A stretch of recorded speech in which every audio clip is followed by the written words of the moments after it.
Good morning. I mentioned to you Saturday that we are going to focus on a couple of quotes about grace, and I want to just read them for you, and maybe they'll just stir some thoughts for you. They are from Brennan Manning in a book, All is Grace.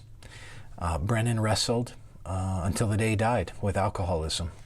He wrote voluminously about the love and grace of God, and there was something deep inside him that was pursuing righteousness, but he was getting trapped by past demons again and again. Can we learn from a man like that?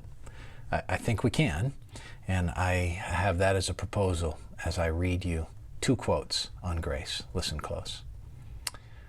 My life is a witness to, and this is what he says, vulgar grace. Crass grace is the idea. A grace that is ostentatiously common.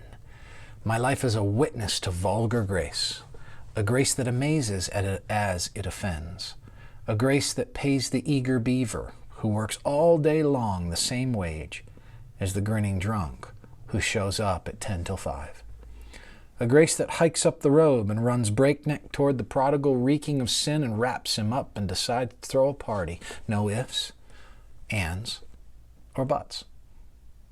A grace that raises bloodshot eyes to a dying thief's request, please remember me, and assures him, you bet.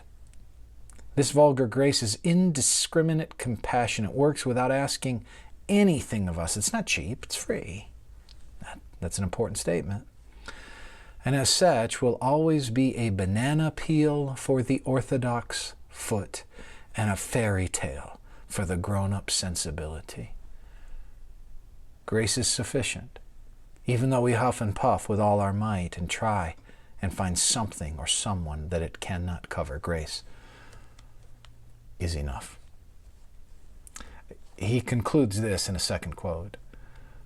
Some may be offended by this ragamuffin memoir, a tale told by quite possibly the repeat of all repeat prodigals. Some might even go so far as to call it ugly, but you see, that doesn't matter, because once you are real, you can't be ugly except to people who don't understand that, yes, all is grace, it is enough, and it's beautiful.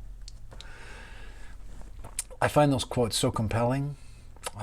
When he says that it is a banana peel for the orthodox foot, he is surely right, because there's something in us that wants to contribute.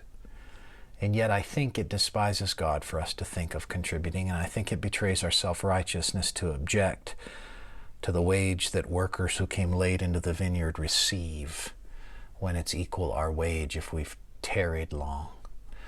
So you are saved by grace alone. Revel in that grace and embrace it, even if it doesn't fit with your Western, we make money the old-fashioned way, we earn it sensibilities. Thank God for grace.